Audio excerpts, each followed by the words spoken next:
Olá, professora. Nosso grupo de embriologia está encarregado de apresentar a segunda semana do desenvolvimento embrionário. E nosso grupo é formado por Augusto, Bernardo, Diogo, Guilherme, Gustavo, Luiz, Magide e Túlio. No início da segunda semana, o blastocista está parcialmente aderido ao estroma. Porém, o que realmente marca o início dessa semana é o rápido crescimento do sincício trofoblasto e o surgimento do hipoblasto, como mostrado na imagem ao lado. Agora, em relação à segunda semana da embriogênese, mais especificamente no 9º dia, é importante falar que nessa semana haverá uma divisão do disco embrionário, que se tornará bilaminar, ou seja, composto por duas camadas. A primeira camada é o epiblasto. No caso, o epiblasto é uma camada superior e mais espessa, que está diretamente ligada à cavidade amniótica e dará origem ao ectoderma, que forma estruturas como a pele e o sistema nervoso. Agora, em relação ao hipoblasto, é importante falar que o hipoblasto é uma camada mais inferior, que é formada por pequenas células cuboides. Em relação ao hipoblasto, também é importante falar que ele contribui para a formação do endoderma, que dará origem a órgãos internos como o fígado e o pâncreas, sendo que também formará a cavidade exocelômica. Continuando então sobre o 9º dia da segunda semana da embriogênese, é importante falar sobre o sínscio trofoblasto. No caso, ele é uma camada de células embrionárias sinciciais que se origina dos trofoblastos. No caso, ele desempenha um papel crucial na implantação do blastocisto na parede do endométrio durante a segunda semana de gestação. É importante falar também que ele é muito erosivo, então ele consegue invadir o tecido conjuntivo endometrial, o que causaria uma apoptose, que é uma forma de morte programada das células. Agora, em relação à gonadotrofina coriônica humana, HCG, é importante falar que é um hormônio que mantém a atividade hormonal do corpo lúteo no ovário, ou seja, isso desempenha um papel crucial na manutenção da gravidez, o que previne a degeneração do corpo lúteo. Continuando sobre o sincício trofoblasto. Após o fechamento do orifício de entrada, deixado ser fechado com o coágulo de fibrina, serão encontradas lacunas no sincício trofoblasto no polo embrionário. Falando um pouco sobre o estágio lacunar, é um estágio onde ocorre a formação da cavidade uterina, que é essencial para a implantação do embrião e o desenvolvimento subsequente da placenta. Vamos aprofundar um pouco agora na cavidade amniótica, no disco embrionário e nas estruturas extraembrionárias.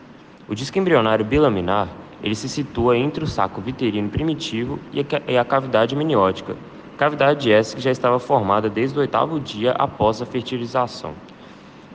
Temos também aqui o tópico do aparecimento de espaços celômicos extraembrionários e o crescimento do mesoderma extraembrionário. Após o âmino disco embrionário e o saco vitelínico primário formarem, aparecem lacunas, pequenos espaços, no sincício trofoblasto. As lacunas são preenchidas com uma mistura de sangue materno, derivado dos capilares endometriais rompidos, e restos celulares das glândulas uterinas erodidas. O sangue flui para o interior das lacunas, com oxigênio e substâncias nutritivas que são absorvidas pelos tecidos extraembrionários ao longo da superfície do sincício trofoblasto. Para o desenvolvimento do saco vitelínico, o celoma extraembrionário terá que se dividir em dois, no mesodermo somático e no mesodermo esplâncnico. É destacável a importância das células deciduais, que ficam ao lado do sincício trofoblasto e acumulam lipídios e glicogênios para nutrir o saco vitelínico. Existe uma reação decidual, na qual as células fornecem fonte energética e também a imunossupressão evita a rejeição do embrião. Com o acúmulo do celoma, o saco vitelínico primário reduz e se transforma em saco vitelínico secundário. Então, no início da segunda semana de desenvolvimento embrionário, ocorre a formação do córeo, que tem duas camadas principais, que são formadas de trofoblasto, o citotrofoblasto e o sinciciogrofoblasto. E nessa parte do desenvolvimento embrionário, as vilosidades coriônicas começam a se formar, as vilosidades coriônicas primárias, no caso. E essas vilosidades são extensões do citotrofoblasto que crescem em direção ao sinciocitofoblasto. E essa parte representa o primeiro estágio, né, do desenvolvimento dessas vilosidades coriônicas. E o córion, eventualmente, forma a parede do saco coriônico, dentro do qual o embrião, a cavidade amniótica e a vesícula umbilical ficam suspensos no período de conexão, no pedículo de conexão. E esse processo é importante, né, para estabelecer a circulação útero-placentária primitiva e para o suporte nutricional e respiratório do embrião. Então, agora para finalizar, a formação da placa pré-cordal, que ocorre por volta ali do 14º dia. E nesse estágio, o embrião ainda tem uma forma de disco bilaminar. E na formação da placa pré-cordal, algumas células do hipoblasto se tornam colunares e formam uma área circular espessada conhecida como placa pré-cordal. Essa placa, ela é, no caso, o futuro local da boca.